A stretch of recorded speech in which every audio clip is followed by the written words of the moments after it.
Hey everyone, welcome to Uncontrolled Opposition, where together we battle mind wars with truth strikes. I'm Gloria Guillo, an investigative journalist, and I'm here with my co-host, Professor Jeremy Kuzmarov, managing editor of Covert Action magazine. Our producer and engineer is Jayme, CheeseSlice. The opinions you hear are ours and that of our guest, not those of WBAI or the Pacifica Foundation. This content is intended for informational and educational purposes only and should not be interpreted as professional or legal advice. Listeners are encouraged to form their own opinions. In 2013, the CIA quietly posted more than 1,000 declassified documents from the Korean War under the title Baptism by Fire. Most historians treated the release as just another batch of intelligence material about Chinese intervention and early intelligence obtained through the interception of transmission signals failures. Today's guest, Jeffrey Kaye, looked closer. Jeff is a longtime investigative journalist and writer who has spent years examining the history of U.S. biological warfare programs from Unit 731 to the present day. In his 2021 Counterpunch essay, A Real Flood of Bacteria and Germs, Communications Intelligence, and Charges of U.S. Germ Warfare During the Korean War, Kaye shows that CIA's own top secret intercepts contained something the agency almost certainly did not intend to highlight: internal records of North Korean and Chinese units reporting biological attacks as they happened. These were not public propaganda broadcasts. They were classified communications, intelligence reports, daily summaries of enemy radio traffic that American analysts themselves labeled as special intelligence. In the spring of 1952, the intercepts began describing aircraft dropping insects, fleas, mosquitoes, and bacteria bombs. Units ordered troops to cover contaminated ground with snow, to spray disinfectant, to hunt rats, to administer emergency vaccinations. One Chinese message reports a soldier poisoned after picking up a UN leaflet. Another North Korean battalion investigates a reported insect drop, concludes that the flies came from fertilizer, and filed a negative report. Behavior that makes little sense if the entire episode was a centrally orchestrated hoax. Jeff sets out these documents against the dominant Western narrative, advanced by most forcefully by scholars such as Milton Leitenberg, that the germ warfare charges were a Soviet-Chinese fabrication. He notes that the intercepts continued for months, that units demanded photographic evidence of the pathogens, and that captured American airmen later gave detailed confessions that matched the patterns described in the traffic. He also points out serious inconsistencies between the Leitenberg documents and the contemporaneous U.S. intelligence records itself. Jeff's articles do not claim to settle every question. Many pages remain redacted. The full archive has never been released, but his central argument is clear. The communications, intelligence, the United States itself collected in real time provides strong corroborating evidence that biological attacks occurred. Whether the agents were live pathogens, inert psychological warfare vectors, or some combination of both, the communist side experienced and responded to what it believed and what the intercepts show it treated as a genuine bacteriological campaign. Jeff's work is a call for further declassification and a reminder that the official story of the Korean War is still incomplete. The documents are there. The question is whether we are willing to read them. Jeff, you are a retired psychologist that has studied brainwashing and torture techniques used in the MKUltra program and at CIA black sites. Is that why you became interested in U.S. pilots captured in Korea and their confessions. And by the way, folks, many inmates will argue that these techniques, such as sleep and sensory deprivation, lack of medical care, poor food, and extreme temperatures, are routinely used in U.S. prisons. Take it away, Jeff. Okay, thanks. Well, that's a lot there. Thank you very much, Gloria and Jeremy, for having me on. To answer your question, in part, total perhaps, my interest in the biological warfare issue in Korea began with my opposition and that of a number of my colleagues in the field of psychology to revelations in the early 2000s that, psychologists and even to a certain extent the American Psychological Association as an organization had been supportive of these enhanced interrogation techniques, so-called, that the Department of Defense and the CIA were conducting upon detainees captured, prisoners, captured in the Afghanistan, Iraq, or just kidnapped off the streets in various places around the world as part of the CIA's rendition and enhanced interrogation program. So in those days, I was just looking the other day at an article I wrote. I'm wondering if I should republish it now. And in the article, I think it was written in 2009, I touched upon the Korean War things, because if you read the liberal press at that time, whether it was an ACLU story or the New York Times, when these outlets were anti-torture, and they were trying to expose the CIA and Department of Defense torture programs, which they claimed, and of course they got this from government sources, were based upon techniques that the Chinese communists used during the Korean War to elicit false confessions, and in particular, false confessions of bacteriological or biological warfare conducted at that time, which was a huge controversy. And in my articles, I try and reproduce a number of headlines and references to articles at the time, thanks to the fact that today we can use, this isn't a plug, but you can use organizations like newspapers.com or whatever to do research. It's really a great help for modern day researchers to look at the contemporaneous record as recorded in the press at the time.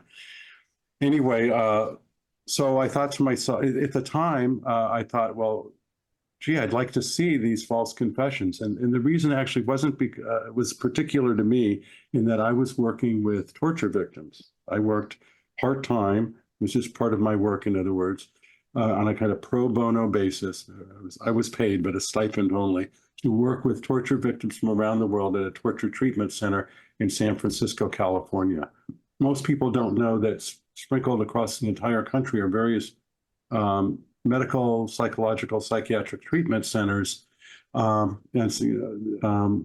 help torture victims from abroad, many of them victims of regimes that the US, in fact, had taught torture or supported the torture of. But anyway, they came here, and a friend of mine, a colleague of mine, had recruited me to work for this organization.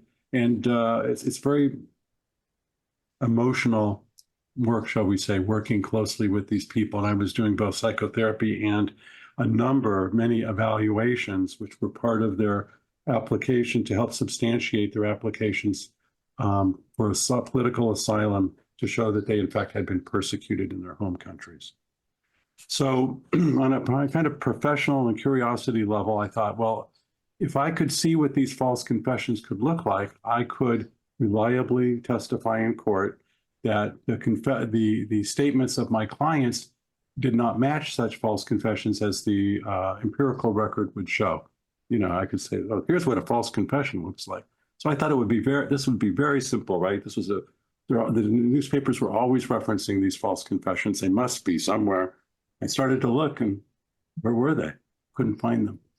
The only one that I could find was the confession of Frank Schwabel, which a professor at the University of Montana had posted on his website, but none of the others, and there were 25 of them in total, none of them could be found in the United States. I had to go to the Imperial War Museum, at least virtually go to the Imperial War Museum in London to get a copy at that time of the confessions. And no one had seen them, no one ever referenced them, no one ever quoted them. except to say they were full of lies. They were full of fantastical tales. They were just prima facie on surface and crazy. Would you like to offer, your opinion and Jeremy too, as to why the United States would promote this false confession narrative? What did the United States get to gain from this?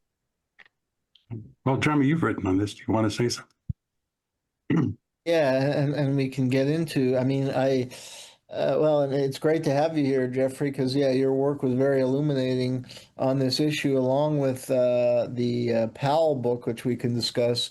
That history is interesting, too, with his father and his work with the China, what was it, what was the magazine that the father? Oh, China Monthly Review. China Monthly Review, and the reports he carried out in the 50s, and then how he was blacklisted in the McCarthy era, and how all these scholars were smeared over years. There were a number of investigators and then historians who wrote books or addressed these allegations and presented strong evidence to indicate that the germ warfare had gone forward in Korea, was adopted, and how they were smeared and attacked in what we now know to be a CIA campaign. And it shows, because we'll be having a show coming up on how the CIA has corrupted higher education and professors are on the take. And this is a good example of that, because you have these people like Milton Lightenberg who have these official titles and they're kind of gatekeepers in the profession, and they were leading the attack. And the Woodrow Wilson Center, which is a credible scholarly institution, and many people defer to that, and yet they published these articles presenting this hoax that the Soviets had manipulated everything and that this was a Soviet plot. And that's really, John Birch style conspiracy stuff, but it was coming out of the Woodrow Wilson Center. I don't know if they're affiliated with what university, but I know it's a very distinguished research center, and professional academics often refer to it. And that's the stuff being assigned to students in colleges. And the people who are doing good work, like Endicott and Hagerman, had published a good book, I think in the late 80s, early 90s, they were blacklisted like Powell.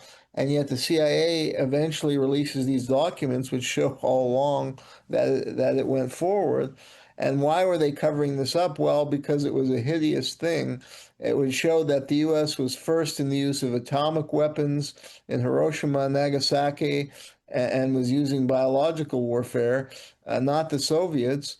And the only precedent, I guess, was the Japanese had used in World War II in China, and that's associated with the militaristic, fascist-leaning government of Japan, which is a pariah, human rights pariah. So the U.S. didn't want, was trying to uphold this image that we're the free world and we're advancing freedom and democracy and human rights. And that image would be tainted if it was exposed that it was adopting germ warfare, which is horrendous. I mean, that's what, they accused Assad of doing that, and that was the pretext for bombing Syria. We know that to be a false flag operation, but, so I think the political stakes are huge, and that's why there was this elaborate cover-up and these pilots, because, the pilots, if you read their confessions and their testimony, I mean, they provide a lot of details that only somebody who actually did it, because I did review some of this evidence. And and I think the example also of McCarthyism is that a lot of good scholars of the Korean War, like Bruce Cummings, were kind of intimidated. So they left out, because Bruce Cummings wrote a brilliant history of the Korean War, a 2-volume history, which I would highly recommend. And I know Cummings, he's a good guy, and he's a very diligent scholar, and it's a very critical history of the U.S. involvement in Korea. But he shied away. This was the one issue. I think he was somewhat intimidated, and he shied away from addressing it in his book. So, and his book was widely used in a lot of courses. I studied Southeast Asian history and politics, and I took one course at the Tufts Fletcher School, And they assigned Cummings, although the teacher was very right wing. He's like, he assigned Cummings because it was good, but he like with some disclosures like, I don't agree with Cummings and he's this leftist, but he does have some good information. But anyway, they left out the stuff on the germ warfare. So, but now, you know, Right. but if you read those pilot confessions, or testimonials, it was very detailed, and they're kind of explaining how they did it. And really, it's, you know, as if you're looking at that objectively, it's good evidence because, you know, you can tell if somebody makes up a story, they don't have the details straight, even if they're under coercion and interrogation, it might not make fully sense what they're saying because they're pressured to say it. But these guys were actually giving good detail, and it made sense what they were saying, and they were kind of explaining it. And we also know that we already knew that they had developed germ weapons at the Fort Detrick Center.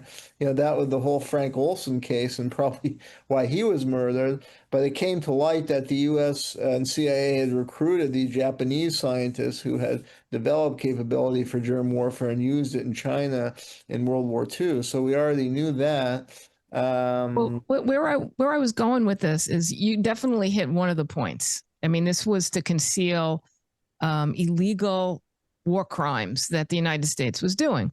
But the other point, which I think is the point that Jeff is alluding to, it seemed like this became a justification for the MK Ultra program. Oh, well, the Koreans are doing it, so we have to do it. Is that true? Yeah, yeah. Go ahead, Jeff.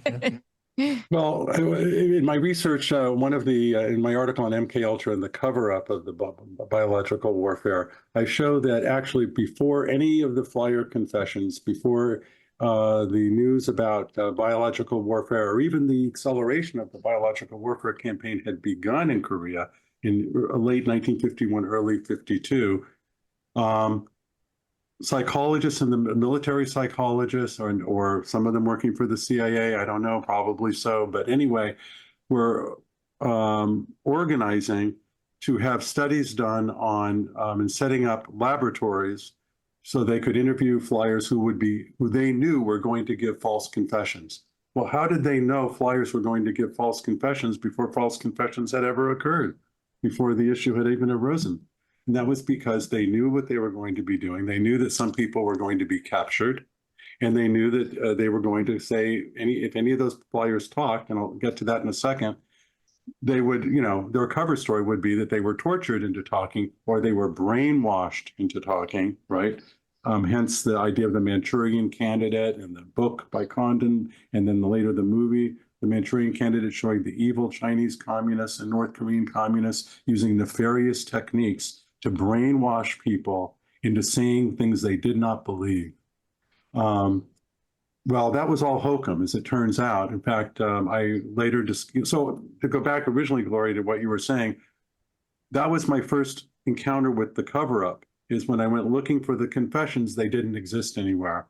And I had to find the book, and from a book published by China, but suppressed in the United States and in the West in general. I found a copy, actually it was a copy that belonged to Joseph Needham himself, the man who was the head of the International Scientific Commission, which had investigated for the World Peace Council the charges of biological warfare. And their book on it and their report on it, which can now be found online, is the best thing anybody could read if one wanted to actually get a history of what the biological warfare tech actually looked like, because it goes into, it interviews many witnesses, it has laboratory reports, it has entomological reports on the insects, it talks about Unit 731 and its influence on the biological warfare campaign. It reproduces 4 different flyer confessions and their details of what it was like for them to be part of this campaign. It's really a stupendous work the CIA and the US government twisted themselves into pretzels trying to find ways to counter that document. Ultimately, just suppression was the way to do it. I found out so much doing this work. I had no idea. Again, in 2009, I wrote this article and I said, I just repeated what seemed to be knowledge. I believed, unfortunately, the New York Times. And I said, yeah, the torture is bad, and some of these techniques were gained from the Chinese communists, getting these false confessions. And you see the confessions of the detainees are false. It's all a propaganda scheme to get war in Iraq. And to a certain extent, that was correct.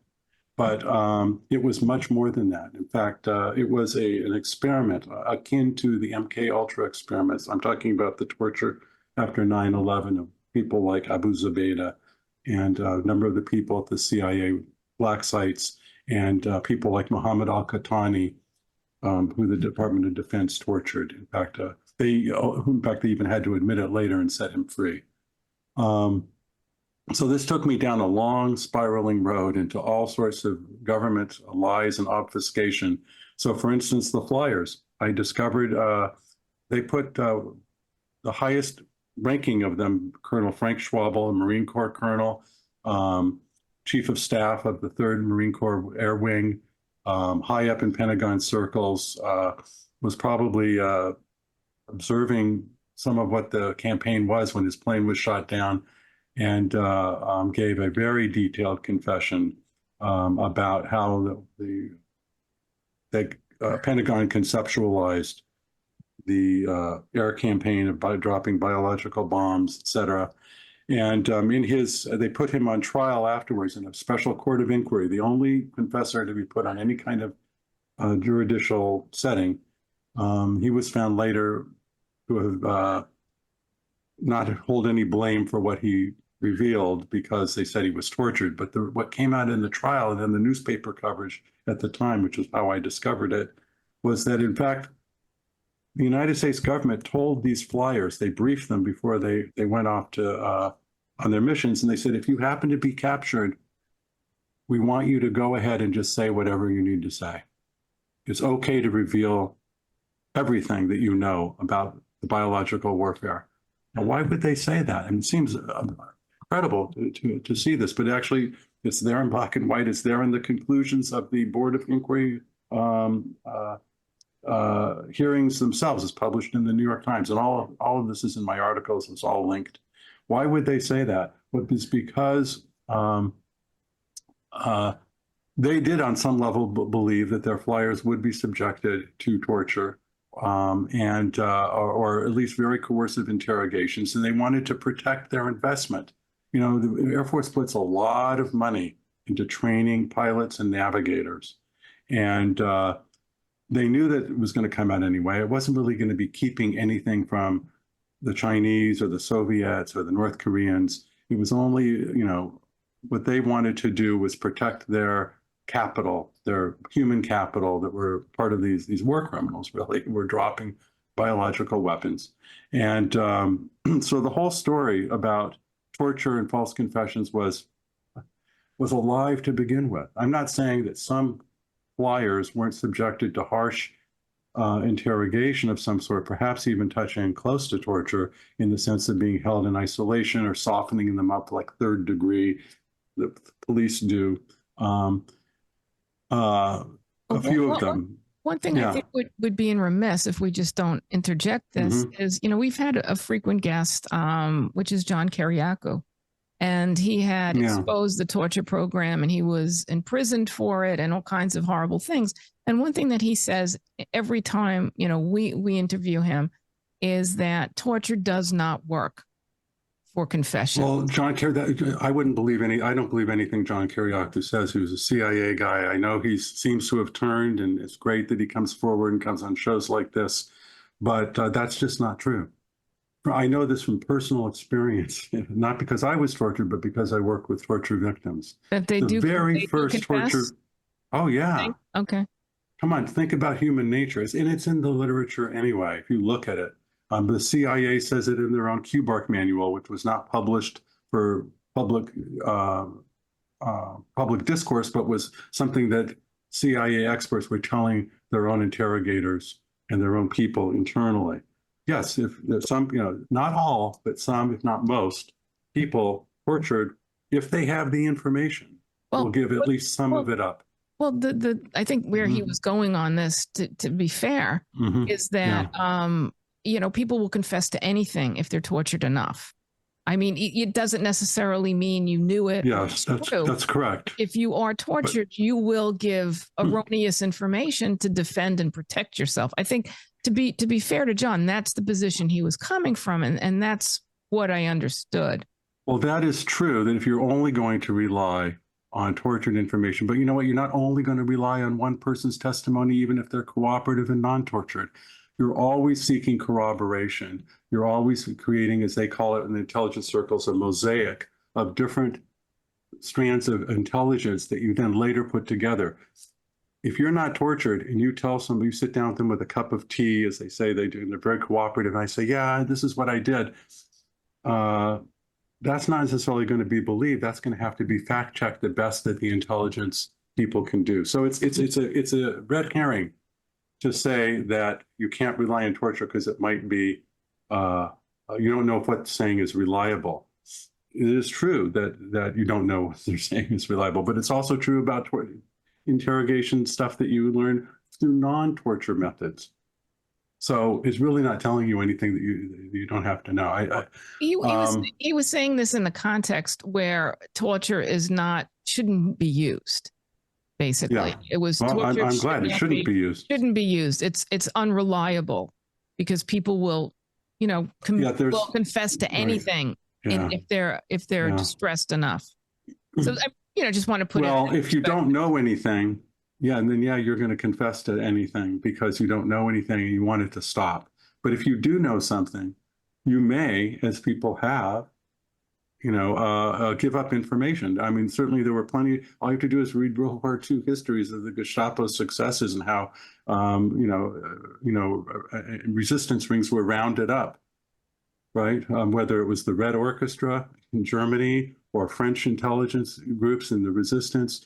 No, and I know personally, I had a client, I won't say what country he was from because I don't want to identify him.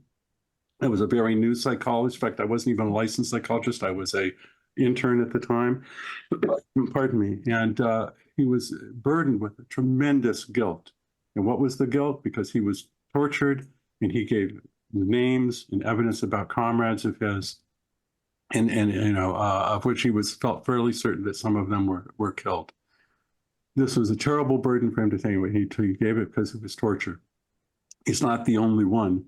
Does torture work? It's a crazy argument. Torture, of course, doesn't work for many reasons. You have to oppose it, pardon, for moral reasons. And, and even the CIA says in their own torture manuals, it's better to do it without torture. If you can do it without torture, all the better. Because of that epistemological issue that it adds an extra element of doubt. But that doesn't mean that you can't get evidence from torture. Well, I think also in the context of Iraq, I think what I recall, and Jeremy, jump in, was that they were getting people to confess, to not to confess, but to turn on other people, and they were getting like a financial benefit if they turned in their neighbor. So a lot of people that were captured and imprisoned and tortured really had absolutely no knowledge of what was going on in Iraq. Yeah, I mean, they were not. That's a separate matter from what we're discussing. So I think that's the kind of milieu that John was speaking. Yeah, well, that's also fine. At that point is fine. But related to the germ warfare stuff, and related to your original question, I think this was a political and propaganda operation. So there were numerous benefits to telling this story, which I think they knew to be false, and it shows them to be completely disingenuous because even now they'll say, when the CIA admitted to certain excesses or abuses in MKUltra, like Dr. Sidney Gottlieb, he said, "Oh well, it was the time, and we were caught up in this, and we had this enemy." That's basically what he'll say, and that is another lie because Gottlieb's a master manipulator because of what we're saying, that it was a complete falsehood that these pilots were tortured or were brainwashed in some way. I think that was a completely manufactured story. And there's, I think it's important to mention the reporting of Wilfred Burchett, who's an Australian, who also, and we're going to be having a show about him and the atomic bomb, because he was the first Western journalists to expose the dropping of the atomic bomb. He broke behind the censors. And he was actually the first, along with Joseph Needham, who did this meticulous report. And these guys were maligned, in the McCarthy era, attacked as communist agents and dupes. But Needham did a very, and I also read his report. It was very, objective and scientific and well put together with a lot of evidence. And Wilfred Burchett was a great journalist. He should be regarded as a great journalist because what we're discussing today, he was the first Western journalist to report on the germ warfare, and he observed it directly. He was in some of those villages. He was one of the few who wasn't just attending these press briefings that the Pentagon gave. He actually went out into the countryside, interviewed North Korean and Chinese villagers, and they told them, described to him about the planes and the diseases. And I think he may have directly observed some of these planes dropping some weird bombs and flies coming out. And there were he found evidence of flies not native to the region he was traveling and sicknesses. And he reported that to his credit, but he was ridiculed. And then also he reported related to the prisoner of war. He traveled to a lot of the prisoner of war camps and was able to gain access to them. And he befriended a lot of the American and British prisoner of war, and they actually liked him a lot. And he ultimately reported that exactly what Jeffrey said, that, there was some harsh things, but they were not tortured. And actually, that in fact, it was somewhat enlightened the way some of the Chinese prisoner of war camps were run. Like they had a lot of recreation. It was relatively humane for a war environment. Not that any of us would want to be in those camps, but compared to, don't forget they're being bombed mercilessly. These pilots, you can argue that it was genocidal.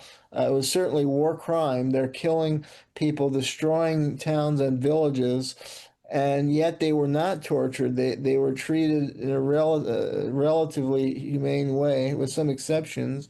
But that also, though, the stereotype, I think this propaganda, there's so much stereotypes about, Oriental brutality. Right. We still, I think, have these stereotypes. So the public would easily believe this story about this brainwashing and the supposedly sadistic Chinese, and then that justified more abuse of the MK Ultra. That's how they can justify going forward with these sadistic mind control programs.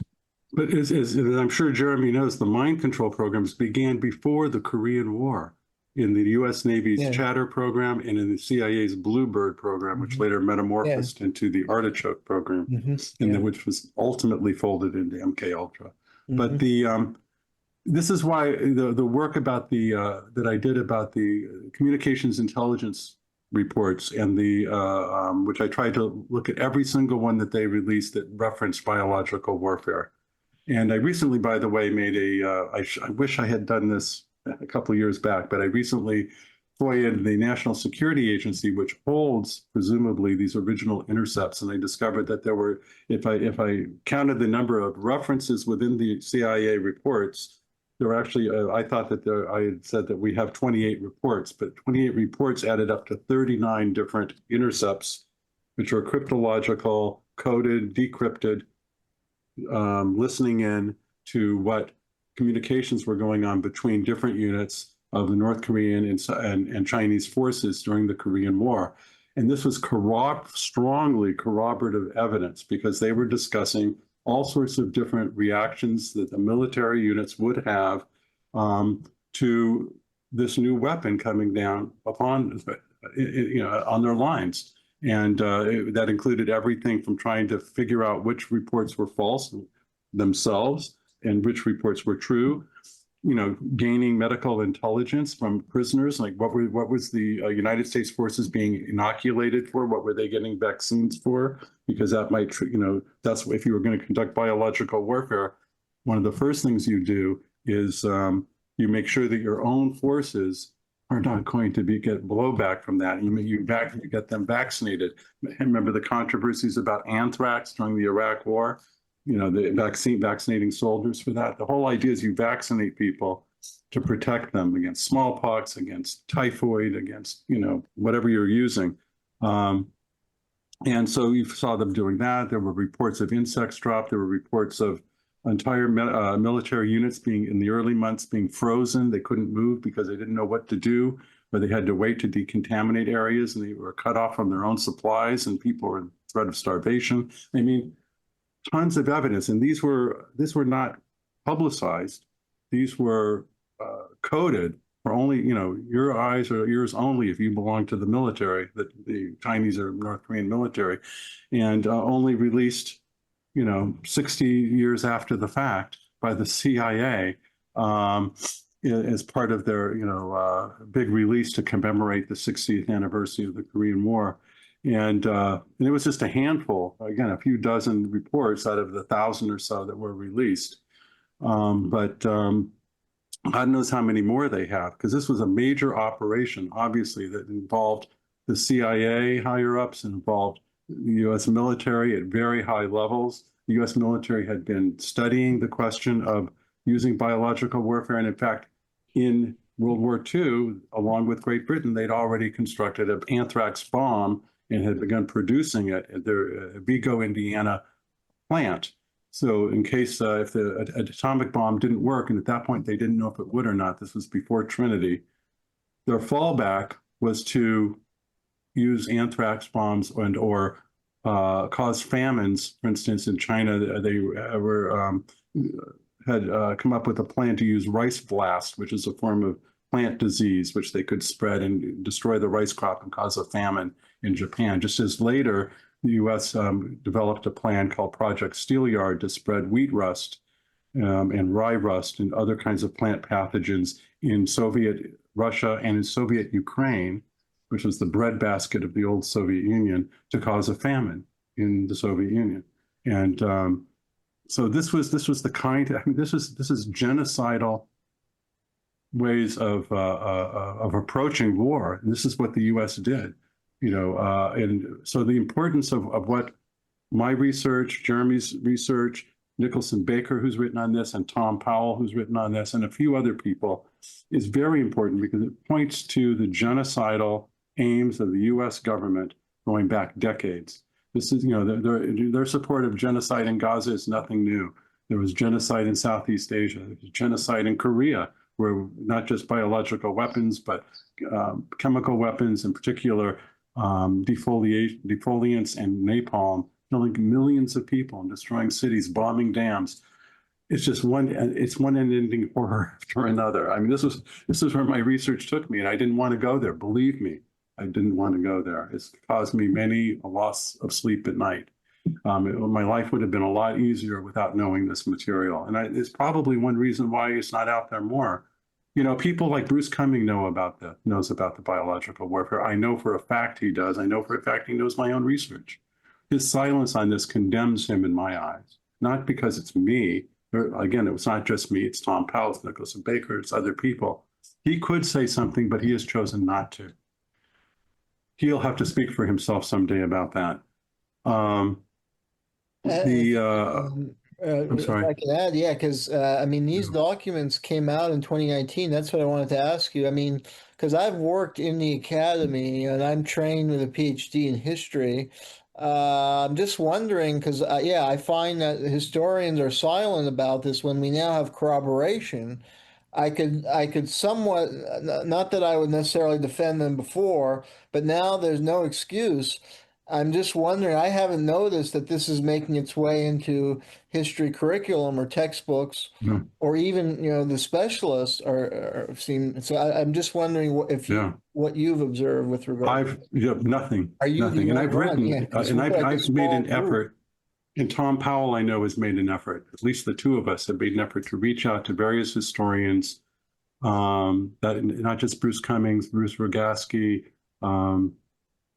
Tom's probably done more of that, but I reached out to a military historian, Conrad Crane, who's wrote articles. Crane actually referenced me in one of his articles briefly, saying, at least gave me a little tone of legitimacy, saying, well, there is this other point of view, but he didn't go into it or even say why I did. He didn't mention the communications intelligence reports, which I see as much more definitive than he certainly did. And it's not, and there's been more research that I found since. For instance, I found FBI documents where they were, and I've written this up, where the FBI was special agents in near Fort Detrick were briefed on the biological warfare campaign and what they were about to do. This was in 1951. I've published the documents so people can read it. And I went to the UK to look at information, and the UK biological warfare people were talking among themselves about how, they weren't pleased with it actually. But because they had worked closely with the Americans, and in fact, the Americans and the Canadians and the Americans, the Canadians, and the British had something called a tripartite agreement to work together on biological warfare. So kind of a division of labor. Canada had these great expanses where field testing could be done in the Great North, including cold weather biological warfare testing, which is just what they needed if they were going to, as they did, use biological warfare against Korea, or as they wished to against the Soviet Union, which much, of course, is in the north and cold much of the year. A lot of this was held back because, I think Jeremy brought this up already, because the origins of this began with Japan's Unit 731 and a deal that the United States made with the Japanese militarists at the end of World War II to hide the fact of their biological warfare, to deny it if it came up, to make sure that none of these criminals who had killed hundreds of thousands of people in China with biological weapons, and had killed thousands, perhaps tens of thousands of prisoners in their incredibly criminal biological warfare experiments to develop these weapons, would ever be charged, would ever stand trial, would ever even be indicted. And this was the fact of this, what Japan had done and the data they had developed on these prisoners was to be kept only in intelligence channels. That's quote unquote intelligence channels. No one was to know. In fact, if you read government documents of that period and military documents, they never reference Unit 731. It was kept so buried. But later historians, Sheldon Harris was one, Tom Powell's father, John W. Powell, the one who had been indicted for reporting on the Korean War during warfare, when he returned to the United States for sedition, had written about this. But the fact of what we're talking about with the Japanese biological warfare did not become common knowledge in the United States until approximately 40 years after the war, 35, 40 years, when John W. Powell wrote his first articles in the early 1980s. And then slowly but surely it opened up. The New York Times did a big expose in the 1990s. And Sheldon Harris published his book in the late 1990s and then revised it and enhanced it in the early 2000s.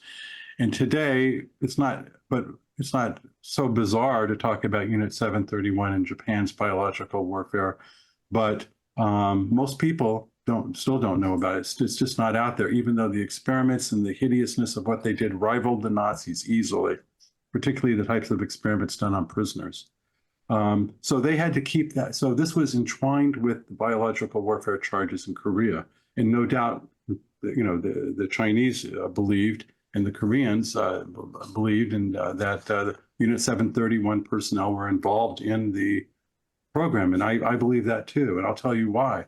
Because when I did research the government's documents that haven't been destroyed, or at least have been available to me that have been declassified, they make quite clear that there was an enhanced crash program to develop biological weapons at the start of the Korean War, and that by 1951, a year into the war or so, they felt that there was an immediate need for what they called end-use product. They needed something right now in the field, in Korea. This is where things were happening.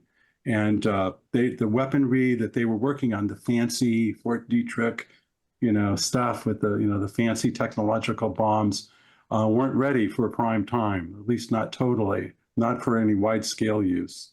And so they turned to the Japanese, who had already had expertise in conducting biological warfare and used the types of bombs and treatments that they used, which was included infecting reservoirs and wells with insects and poisons, It included something called the calcareous bomb, where you used essentially it was you would drop a device that was would break and shatter into a million pieces. It was just a kind of ceramics, and inside infected, bugs would come out and crawl around and hopefully infect people.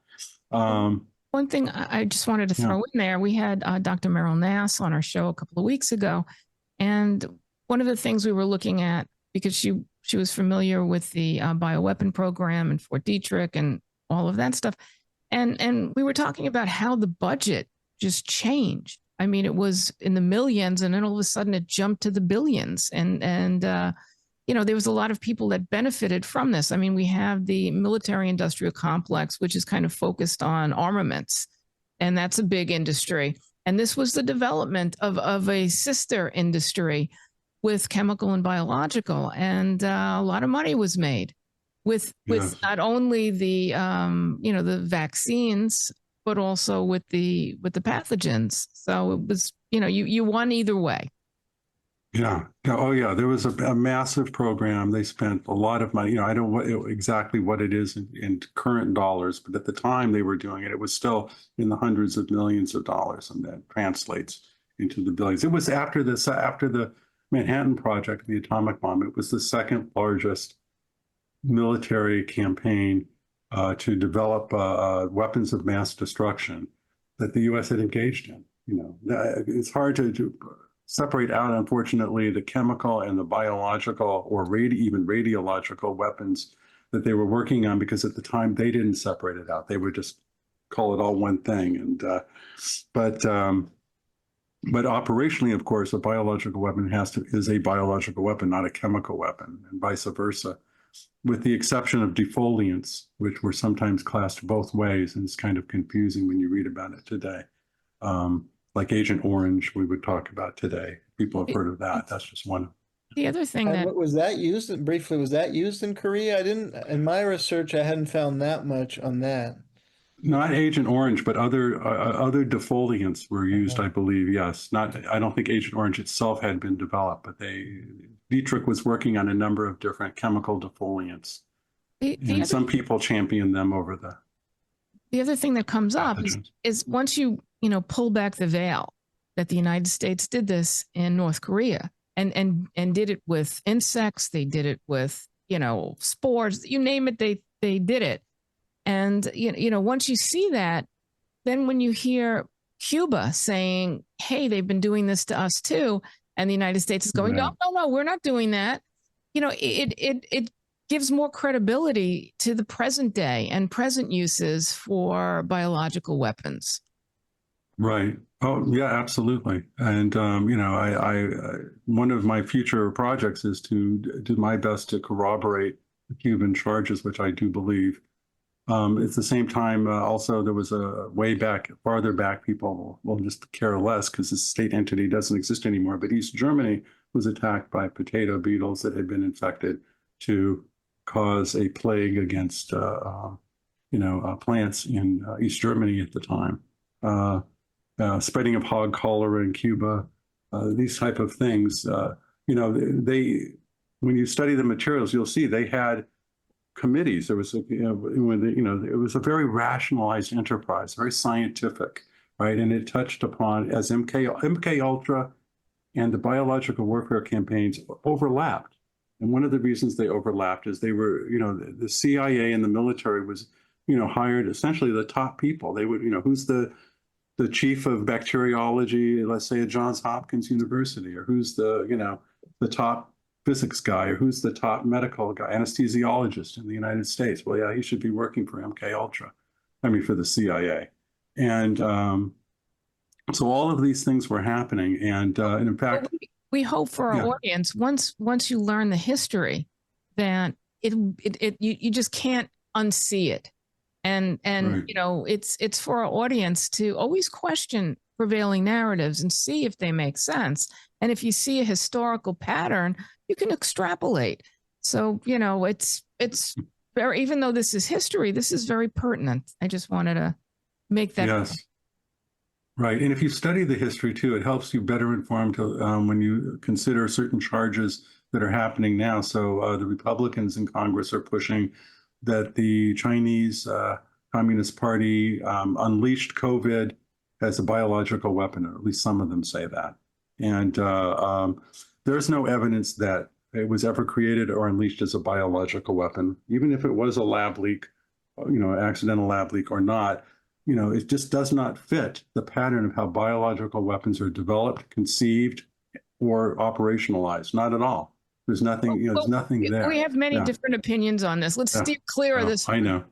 I know. I had to put it in there Well, because I it think helped it me. is true, but yeah, because you see in the Korean War, they're always blaming China, or Russia. I mean, we've lived through this era now where they're blaming China, Russia, and Cuba for everything. I mean, they just released this report that Cuba had been carrying out massive terrorism in the United States. And then I have an article, you read it, there's actually no hard evidence at all. And it's part of the cold. They're trying to revive the Cold War environment, so it relates to what we're discussing about the Chinese brainwashing, and that really it's the U.S. as far as biological weapon. The U.S. is the king, and so as American, we should focus on transparency and making sure that they're not continuing, which I'm sure they are. And we need transparency. We need Congress to carry out investigations on U.S.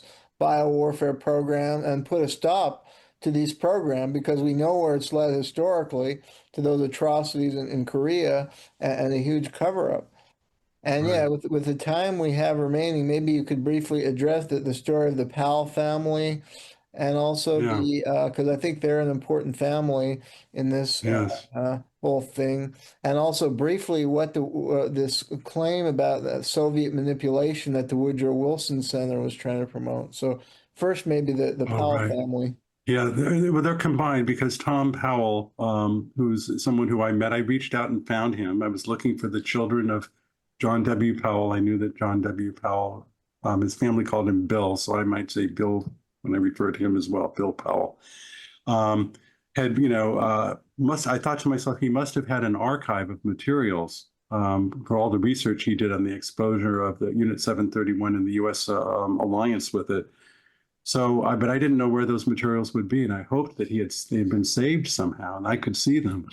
So I tracked down on internet, and I found Tom Powell, and he looked like he was the son of John W. Powell. And I wrote to him, and he wrote back, and I discovered that he, in all his older age, he's a little older than I am, and I'm 71, had taken up his father's work, which he had pretty much left aside to become an artist himself, and he did a lot of work on Milton Latenberg and the hoax documents that were, I called the hoax documents. That's what the so-called Soviet documents, which were supposedly discovered in the late 1990s, proving that the biological warfare charges were a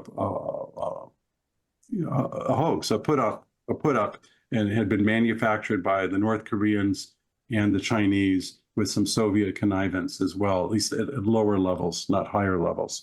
The story that Latenberg put out was that and that these documents put out is that the Soviet hierarchy, particularly Lavrenti Beria and Stalin, discovered that these charges that the lower level people were bringing them of biological warfare were totally manufactured. And Beria, the secret police chief, at one point he was already higher up at that point, and gathered evidence to prove and expel those and punish those in the Soviet regime who had pushed the false biological warfare. It was all hokum. It was all BS. I don't think there were these documents. Blame the Russians. It's a standard technique, and that's how you can learn from studying history. Yes. You always blame the Russians. Yes. And in this case, wasn't it that there was actually never any evidence? It was like one guy claimed to have read something in a right-wing Japanese newspaper and claimed to have some documents that nobody ever saw. Well, he produced them. He produced a bunch of documents. He said he had hand copied out because he wasn't allowed to take them out and make copies. So his hand copies were given to a woman who I believe worked with the CIA, although she was a scholar, Catherine Weathersby. She did translations for the Foreign Broadcast Information Service. It was essentially a CIA unit back in those days, and then given to Milton Leitenberg, and together they published 2 articles documenting them. And I've thoroughly gone through them, and online I call it my series "Debunking the Debunkers." Going through every single one of the documents that they produced, including a later document by a Chinese doctor by the name of Wu Zhili, that they supposedly also claimed that there was this was a hoax. That's what the U.S. fallback is today, that the biological warfare was a communist hoax, a hate America campaign, and it was totally untrue. The evidence they put forth is so absurd on the surface and so and lacks any corroborative evidence for it, whether from the contemporary record of newspapers and trials and other government documents, that it's just BS. In fact, Milton Leitenberg has said there was no biological weapon that the U.S. had ready until later in 1953, which was why we bring the Powells back in. Why is Powell so important? Well, one of the real reasons is that when John W. Powell, Bill Powell, came back from the United States from China in the mid-1950s with his family, they were American, of course, and they came back to the U.S. and they were arrested for sedition. He, his wife, and a guy by the name of Julian Schumann, who was an associate editor of the China Monthly Review, for conspiracy to sedition and sedition, for publishing this kind of material about the biological warfare. And the ACLU took them up to help defend them. And Charles Gary was one of their attorneys. And Tom Powell has written in his book, as you mentioned, The Secret Ugly, and also in newspaper articles and journal articles. I think the journal is called Socialism and Democracy. People can look it up online. And what happened was, when the trial, they had a great trial strategy. Today they call it, I think, gray mail, Jeremy, I'm not sure. They were going to subpoena the government in discovery to get all this information about the biological warfare program. Well, the U.S. freaked out at that. And they just said, well, you know what, we're going to stipulate that, yes, the U.S. had a biological warfare program, and that, yes, as early as 1949, we, meaning the U.S. government, had biological weapons ready to use. We just didn't use them, but we had them. That was a huge admission at the time. Admission, yeah. There's some talk out there that the Spanish flu, which is in 1918, may have been a biological weapon. So, I mean, that's out there, whether, you believe it or not, but it's out there. Yeah, and then it's also, the famous blankets that were given with smallpox. I mean, and, from what I've read also, way back in the day, they would just take a dead body and they'd catapult it into a castle. So biological weapons, have been part of horrible, horrible warfare for, eons. And, saying that, oh, we didn't have it. We did. And we've used it. But there was always use of biological weapons, certainly even going back to Greek times. The movie The Odyssey and stuff. They did that. They would take a diseased horse and they would throw it into a diseased body, because even though they didn't know what the germ theory was, they knew that these things seemed to carry some kind of miasma that would infect people around them. And but it wasn't done on a very rationalized or scientific level. There were mass murders before the Holocaust. But the Nazis rationalized it in a very scientific fashion, right? Using IBM cards and testing, for the best type of ways to kill people, that makes it a step above. Whether the Spanish influenza was or wasn't, I don't know. It seems, again, if you're going to use a weapon, you want to make sure that you can protect your own people against it. And really, in modern biological warfare, there are not instances of the use of biological pathogens that you can't control. It just doesn't. It would be insane to do that. And the people who do this are insane, but they're not totally mad. And they follow certain rules and ways of rationalizing what they do in a scientific fashion. Just as the CIA and MK, when they did the MK Ultra, they did crazy stuff, but they rationalized it. If you look at stuff from a very cynical standpoint, and you actually listen to what the ruling elite or the predator class actually say, they really want to control useless eaters, and they believe that there's a certain population level that should exist and everyone else should be wiped out. So what's better than wiping out soldiers, wiping out different populations, wiping out people at home? I mean, killing the elderly. I mean, well, absolutely. So The Nazis had a program to depopulate the Soviet Union by famine. And one of the first, when the Operation Barbarossa swept through Western Russia and Ukraine and captured a couple of million Soviet prisoners of war, what they did is they turned around and they starved them to death. They starved, and within a very short period of time, within a period of months, they starved a few million people to death.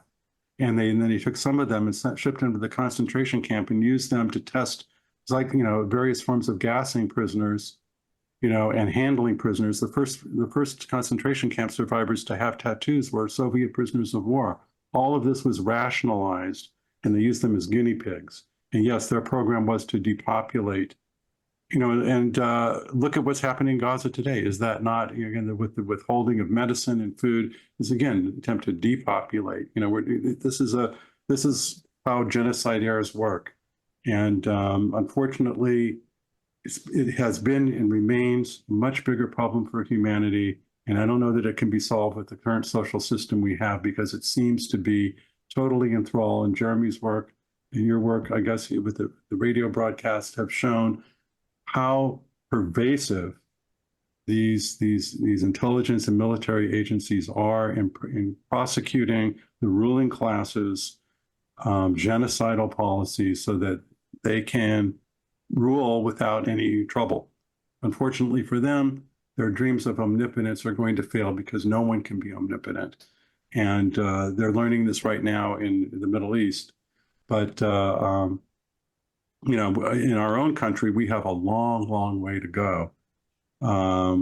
Things were, there was with the defeat of the U.S. in Vietnam, the doors opened for a little while for greater declassification. The defeat set a kind of defeatist attitude among sections of the ruling class, and people were repelled by what had occurred. The killing of millions of people, the napalming of millions of people, and then for a while that it opened the door to things, but this door has shut again, particularly after 9/11, and we'll see what happens with this new war in Iran. But I'm glad to take this opportunity to thank Jeremy and people at Covert Action. It's one major place that's been publishing things on this.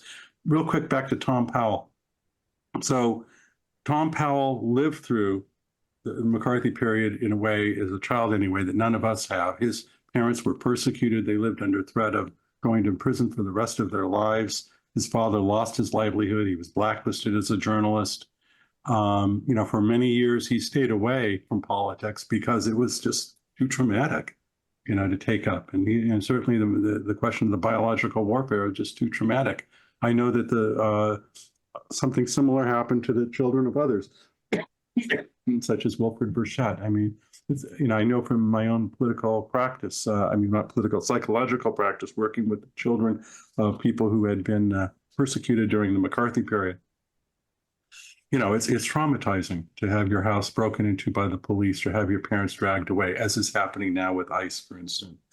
So, pardon me. Tom Powell, has been spent a lot of time, answering people like Milton Lightenberg and those hoax documents. And I believe right now he's working on a history of the Korean War itself, to put it all in perspective. He's really an amazing person, and his work has been very important in helping. No one person, myself, not Tom Powell, not Nicholson Baker, none of us have all the answers or even have the total picture in our heads.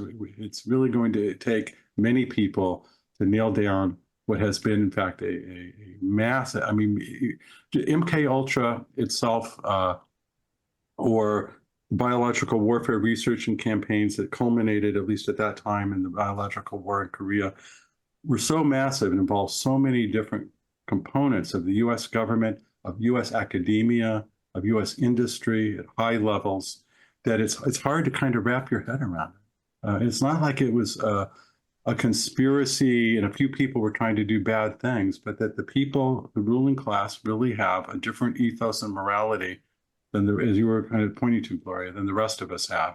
And the kinds of things that they routinely do are evil, they're criminal, and we're talking about it here, but when any of us go and pick up the New York Times, whatever, or any other media, we only get maybe a small glimpse or a shadow, a flickering shadow of what the truth is. Well, Jeff, if I could ask a question before we go. Yeah, we're I guess running out one of time. lingering question is how wide the extent, what is your sense of how wide the extent of the biological warfare in Korea was, and how many Koreans or Chinese may have been killed? Right. Both the Koreans and the Chinese have kept that very close to the vest. They felt that was, that gives that would give knowledge to the other side about how effective their weapons were. They don't want to do that. So that makes it harder for you and me to figure out. And the U.S. government's not going to tell us. So, but from what I can tell, if we extrapolate from the experience in China, at first it was, some small scale things, a few dozen people, a few hundred people, only to discover decades later that about some 400,000 people were affected by the biological warfare of 731. By affected, I mean killed in China. In Korea, it's hard to say. This was conceptualized first as large-scale field trials. They were testing this material. They were working out different tactics and techniques to use this material. The U.S. had never conducted a biological warfare before. It's one thing to theorize a bit or run field tests in a closed facility. It's another thing.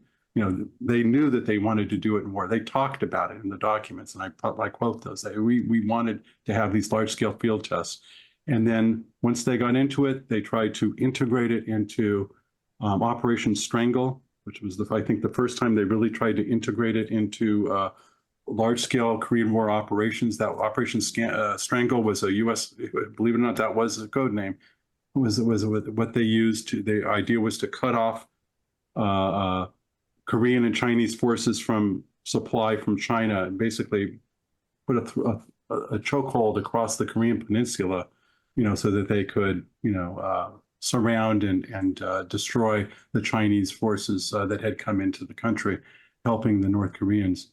As we know today, it failed, but that was partly what they meant to do. And they dropped biological germ weapons in the rear, again, to cause chaos in the rear, paralysis, and again, trying to cut off, the forces that had come farther south from where they were being supplied in the north. And so I don't know. I that's part of what we still have to discover, Jeremy. But it was large scale. Well, Jeff, let's give our audience the opportunity to follow Jeff's work. Jeff, could you please let us know where people can follow your work? Today, the best place to follow is at Substack. I have you can look for me. My blog is called Hidden Histories. It's plural, Hidden Histories. And this is Jeff Kaye, folks. Jeff Kaye. The actual website is kayej.substack.com. Perhaps I should get something that's a little bit easier to remember. But if you just search for me on Substack, Hidden Histories, you'll find me, or my name, Jeffrey Kaye. Thank you for joining us. It's been a pleasure to have you here and to explain these things to our audience. The opinions you hear are ours and that of our guests, not those of WBAI or the Pacifica Foundation. That wraps up our show for today. This is Uncontrolled Opposition. I'm Gloria Guillo, joined here by Professor Jayme Kuzmarov. Remember to like and share our broadcast. Your kind support keeps us going. Please find us on Substack, Twitter X, and Podbeam. Thanks for tuning in. Hope to see you next week.